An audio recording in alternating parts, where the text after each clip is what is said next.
This podcast may contain graphic and potentially upsetting content related to true crime and the paranormal. Listener discretion is advised. Hello, I'm Corinna Harrod and this is the Monday Night Review. Hello and welcome to episode 158 of the Monday Night Review. I do hope you are all well. It is late on a Friday. Nope, it is late on a Monday, and I'm sorry that this episode is going to go up late, but that's how it is. It's been half term here. I don't know if it's been half term where you are. And I am really terrible at diary management. So loads of people were like, I'm going on holiday. Can someone cover for me? And I thought, great. February's a short month, extra hours.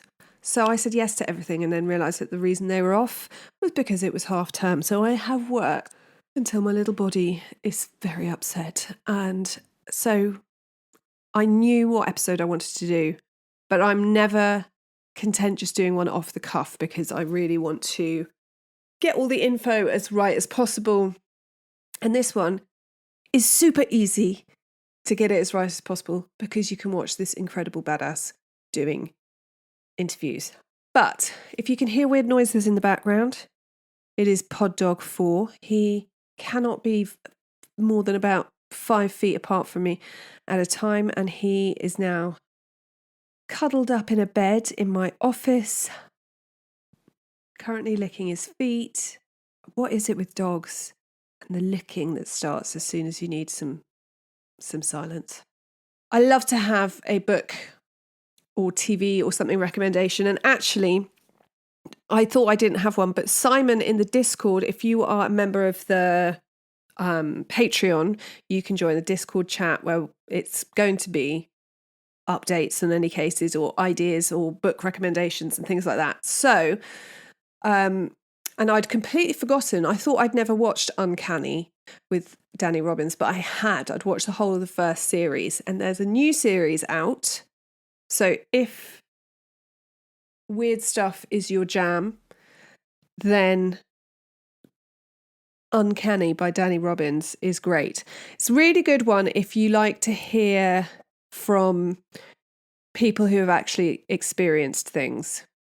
I'm a bit fussy. I either like it to be straight storytelling from someone like me, telling you a story of what happened, or I like it to be the person telling you the story. The thing that I'm not that keen on is when it's broken up. So someone's telling you a story, but then it's broken up and professionals are speaking. I find that a bit much. But that's just me. I just like it, either the whole story from someone and maybe discussion afterwards. But there we are. I'm trying to think if there's any true crime books I'm reading at the moment. There are true crime books that I'm reading all the time, but they're relating to future episodes. So I want to keep them under wraps. But I do always love to hear further recommendations. And in a bid to curb my ridiculous, well, not only my spending on books, but the fact that we just have to keep building shelves, I have joined the local library. I feel quite smug, but also I'm aware that I'm the kiss of death. So I live near a small market town that had one bank in it. It was Lloyd's, and I bank with Lloyd's. So I was like, this is excellent. Pretty much within months of me moving, it shut. And when the first couple of nights that we were here, I said to my husband, we can just go and get Pizza Express. And my mum was like, no, their Pizza Express closed a few months ago. So now that I've got excited about the library, it's not looking good. So join your local library. They also have a thing that I can't get my head around, but my friend uses, which is basically like free audiobooks. I think you have to rent them out like you would a regular audiobook, so it might be that you have to reserve it and wait for someone else to have finished with it. But it's a great free way to enjoy audiobooks. So we have the disclaimer at the beginning of every episode because I've always felt like I wasn't doing a good job of my trigger warnings. This one is really dark, but as I said at the beginning, she's done loads of interviews, which means She survives. So bear that in mind. How? I don't know. Mary Vincent grew up in Las Vegas, Nevada. Anyway, one of 7 children. Her father was a mechanic and her mother was a blackjack dealer. I don't think they were happily married, but something pretty cool about your mum being a blackjack dealer. Anyway, when she's about 15, her parents go through this messy divorce, and it sounds like Mary was quite a child of the 70s, shall we say. Well, a child growing up in the 70s, and was sort of out and about and had boyfriends and stuff. And this messy divorce is just a lot, and she runs away from home. And she goes to California, where she obviously has family. I think she stays with an uncle for a bit. She lives in a car with a boyfriend for a bit. And by September 1978, she's briefly lived on the streets and inside unlocked cars. And she hitchhikes to her grandfather's home in Berkeley. It's very hard to say that if you're British, because is it Berkeley? Berkeley. It always reminds me of The Graduate. Oh, I love that one. So she stays with her grandfather in Berkeley, California. And she says, everyone, this is, I'd say 1978, possibly, or maybe actually tail end of, but like everyone's hitchhiking. There's a lot, it's not now where you could be hitchhiking on a sort of empty road. There's loads of people hitchhiking everywhere. And after a while, Mary becomes really homesick and she just decides to hitchhike home. She hitchhiked from Vegas to California, so she's got no qualms about hitchhiking back. And on the 29th of September, she's going through California and waiting on a side of the road with her sign, and there are 2 men waiting with her, also wanting to get a lift, and she has a sign that says she wants to go south, and they are going in the same direction. A blue van pulls over and offers her a ride.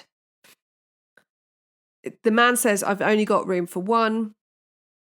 And the 2 people that are hitchhiking at the same time as her have looked in the back of the van, and they're like, the back of the van is empty.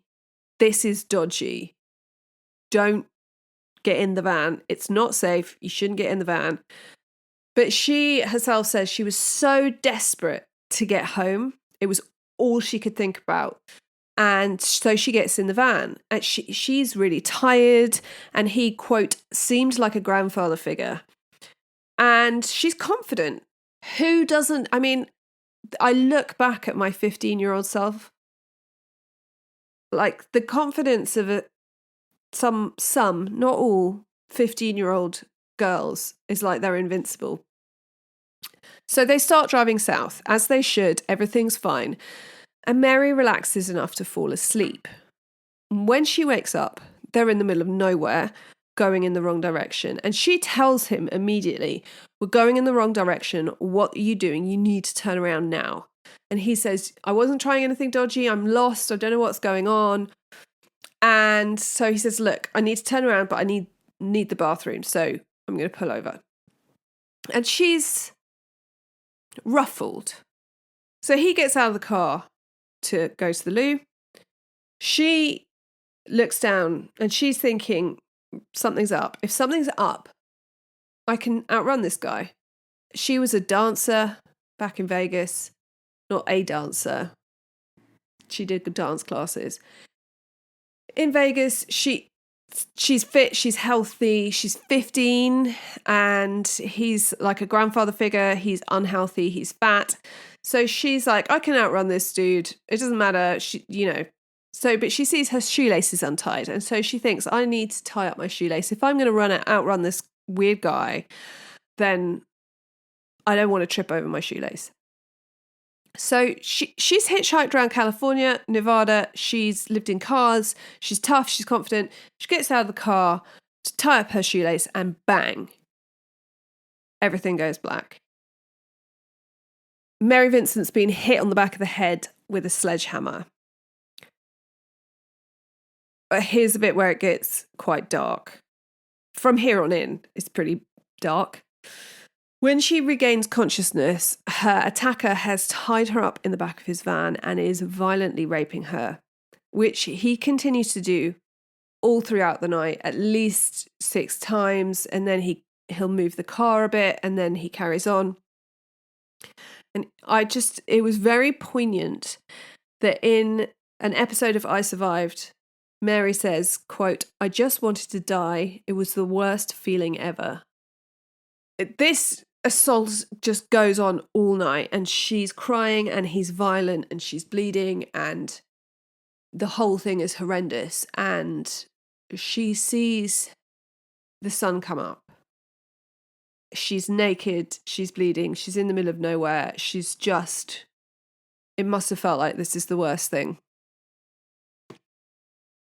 Eventually he gets out of the car, he gets her out of the car.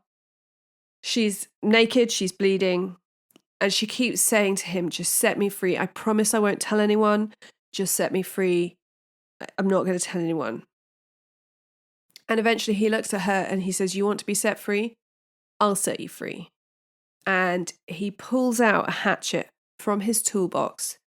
He takes her left arm and takes a swing at it. And she starts to fall back. And he swings again, and she remembers that she grabbed onto his arm, and she was like, "I grabbed onto his arm and I held it so tight, and I couldn't work out how I was still falling backwards, even though I was holding onto his arm so tight." And she looks down at her arm, and below the elbow, there is nothing. There is just blood spurting out.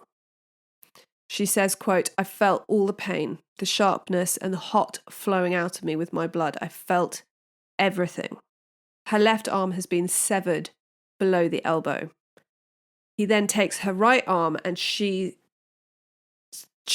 starts fighting back. She's kicking, she's screaming, and he's hacking away at her right arm, and it takes longer because she's started to fight back, but the result is the same.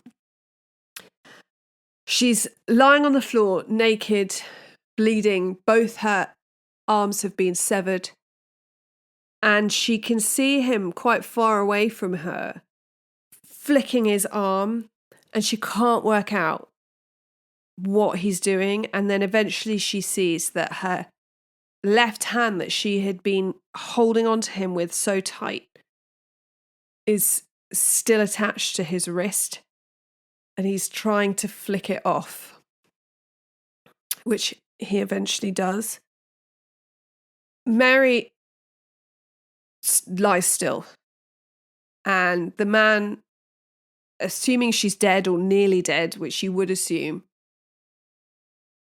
drags her and throws her off a 30-foot cliff. A fall that breaks 4 of her ribs. And she lands at the bottom and just starts to go into shock. She has lost a hell of a lot of blood. She's lost both of her arms below the elbow. How it's shocking to even think about how she must have felt. And she doesn't know if he's still up there. She doesn't know if he's going to do something else. She just lies there, as she says, bleeding to death. And she's tired and cold and wants to go to sleep. But she says that a voice in her head keeps telling her that if she goes to sleep, he'll be able to do this to someone else, and she can't let that happen. Quote, "I couldn't have him do that to another girl." So Mary Vincent gets up. She sticks her arms in the mud to try and stop the bleeding and pack the wound. And she starts to crawl up this 30-foot cliff. She has no hands, remember. By the time she reaches the top, night has fallen. It's completely pitch black. Remember, she is naked. She is bleeding. She has been brutally raped for hours. So it's not just her arms that are the issue. She is just in such a state, and she can hear traffic in the distance.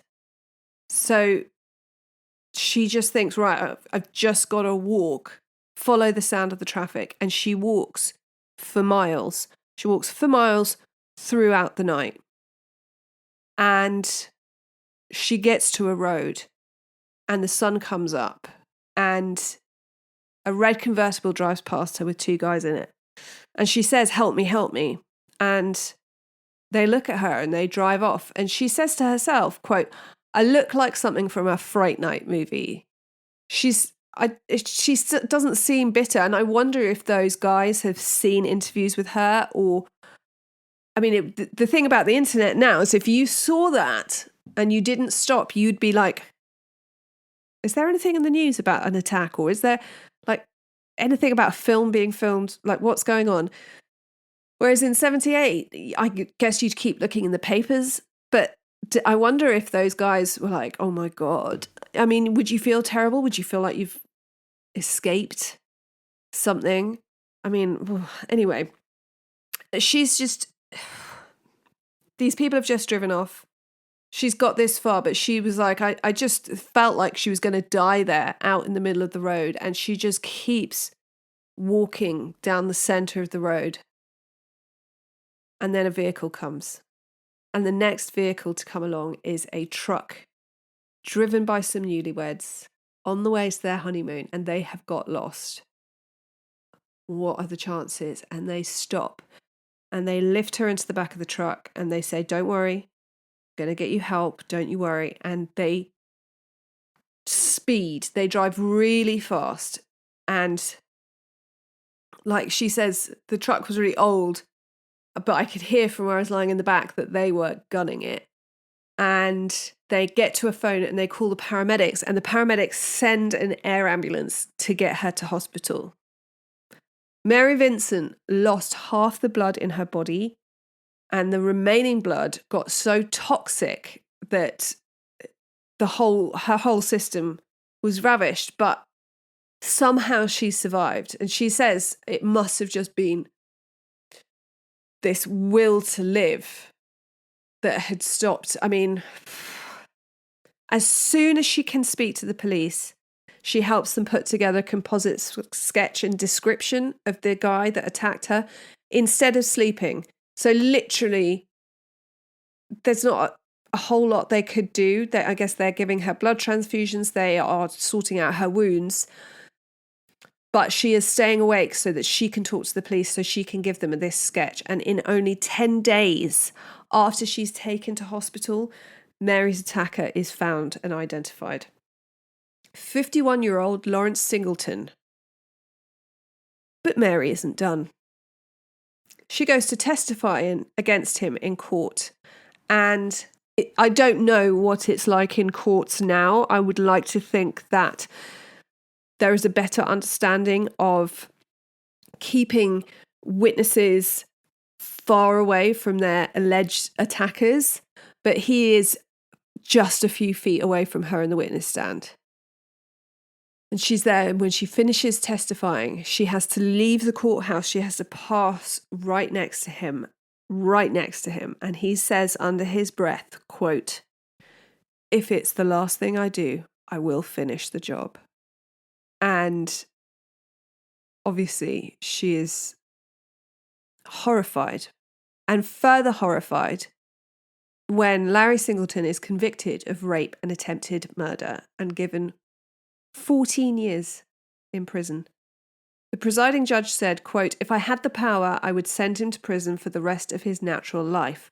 But at the time, this was the maximum sentence allowed under California law.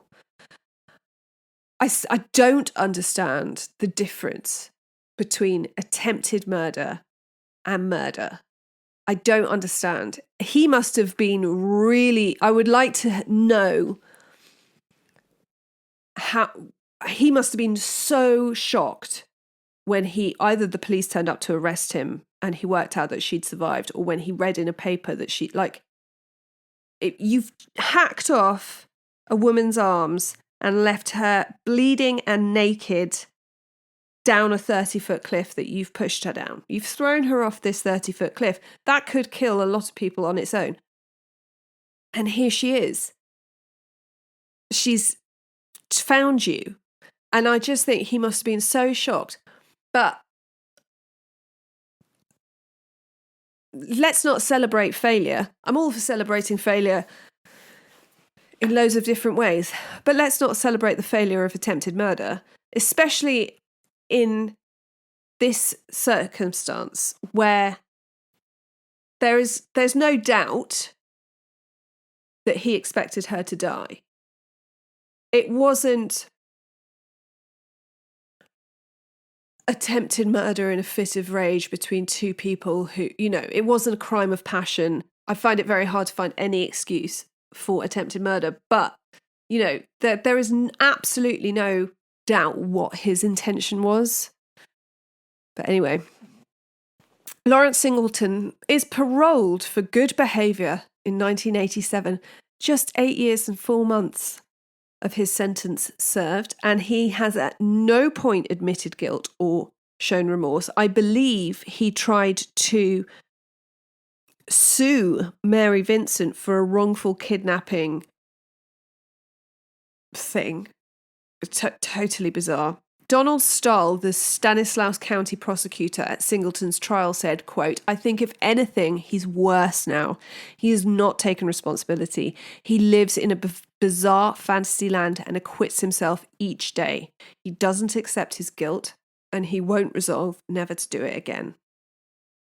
And what's interesting, and I'm not sure how it works in the UK, but when you're paroled, you have to be paroled to somewhere.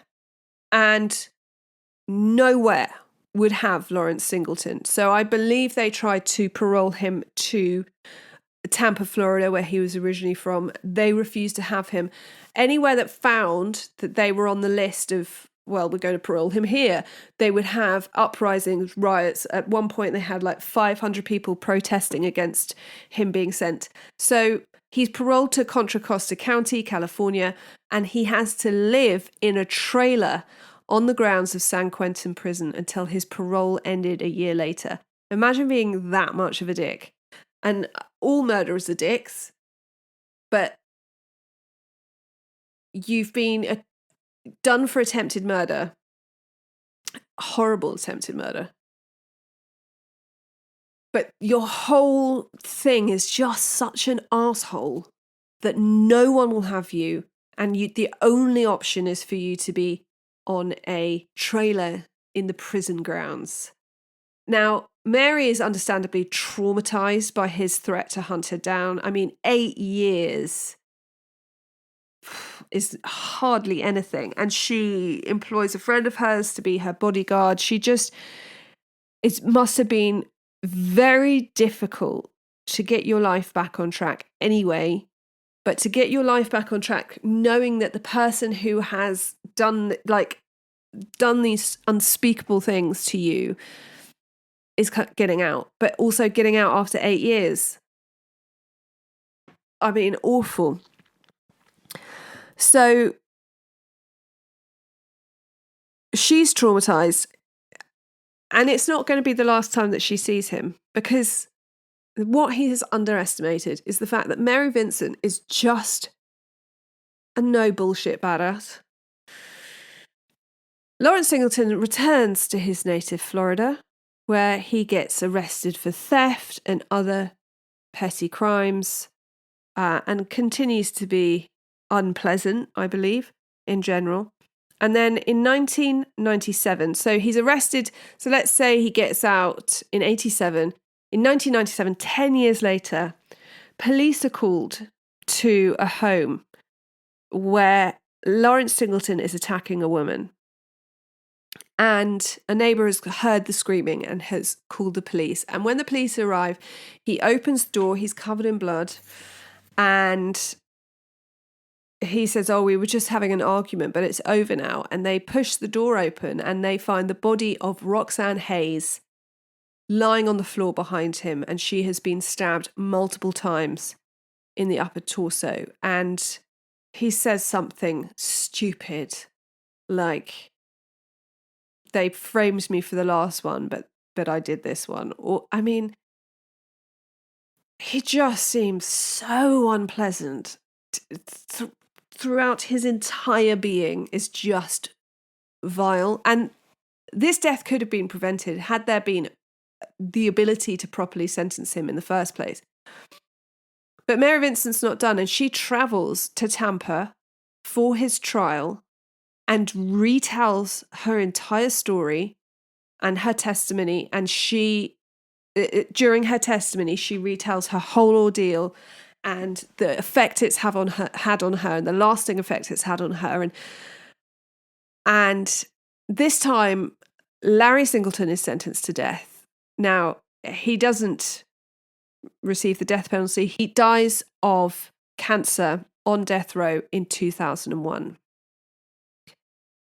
Not only did Mary manage to get Lawrence Singleton put away not once, but twice, but their case and his behaviour actually put a change to the California legal system. The Singleton bill was put in place, which states that a person who is guilty of aggravated mayhem when he or she unlawfully, under circumstances manifesting extreme indifference to the physical or psychological well-being of another person, intentionally causes permanent disability or disfigurement of another human being, or deprives a human being of a limb, organ, or member of his or her body. For purposes of this section, it is not necessary to prove an intent to kill. Aggravated mayhem is a felony punishable by imprisonment in the state for life with the possibility of parole. Mayhem is a really strange use of term, but it is the unlawful, malicious deprivation of a human being from a part of their body, basically. So it's to cut, disable, remove a tongue, remove an eye, anything like that. That is aggravated mayhem, and that now carries a life sentence. And what I really like is it doesn't matter about the intent to kill. So there's just that weird, and there always is with laws, but there's that weird thing where it's like, well, you could cut off someone's, all of their limbs and slip through the loophole of, of law, where it's like, well, it's attempted murder and it doesn't, whereas that now carries the weight from the Singleton bill. So she got laws changed. Now, what I think is very interesting about Mary Vincent is she doesn't court the public eye. She is an incredible victims advocate, and she has done I Survived, and she has done a few interviews, but it doesn't define her. She's married, a mother, and an artist. She has talked about having dark times. She said it's her children and God that have kept her going and kept her, and she did what she set out to do. She kept him behind bars, protecting other women. And when the law failed her and failed Roxanne Hayes, she went back to Tampa and she did it again and made sure, and faced him again and made sure that he got put behind bars. Now, she started using prosthetics 2 weeks after her attack. And she said that she was always someone who liked to tinker with things. And bearing in mind, she's 15. I was a mess at 15. I didn't have to deal with this. But she adapts her prosthetics to suit her needs. And one thing that really flourishes is her art. And she says, quote, "I couldn't draw a straight line, even with a ruler. I would mess it up. This is something that woke up after the attack, and my artwork has inspired me and given me self-esteem." So not being, she was very good at dancing and things before, not an artist. And then ever since, that's what she does. She is an artist and a victims advocate, and just an incredible person to have done what she's done. and got rid of such a horrible person. And that is the incredible survivor story of Mary Vincent. Had you heard that story before? It's one of my ones. So one of the reasons I set up this podcast is I love people telling me weird stories and creepy stories and true crime stories, and I love it. And this is definitely one that if someone's like, oh, it's a bit, as soon as you say to someone, oh, I do a podcast on like weird stories and true crime and paranormal, people go, oh, what's your favourite one? And you think, oh, I immediately can't think of any. This Mary Vincent one is one that has stuck with me since I first heard it, and one that I will say because it's just such an incredible story. This, if someone wants spooky, I will tell them Hinton Ampner, because that is fairly spooky. This is why I love this podcast, though. I want you to tell me your story. What is your story? If we were all sitting around a campfire, what would you tell us? You can email and I'll read the email. Or you can say to me, I think you should look into this, and I will cover it. But I would love to know what yours are. As always, you can email me, themondaynightrevue@gmail.com. I cannot tell you how much I love to receive an email. Makes my day. You can join the Patreon where you get extra episodes. I'm going to record a mini-sode for you I'm going to record a mini-sode for you tomorrow. So you can get extra episodes, you can get discounts on merch, and you can come and join our Discord chat. And you can find me on social media at The Monday Night Revue on Instagram, TikTok, Facebook, and you can listen to all episodes on YouTube. So everywhere you go, you could find The Monday Night Revue. And until next time, be kind, stay safe, and always check the back seat before you drive.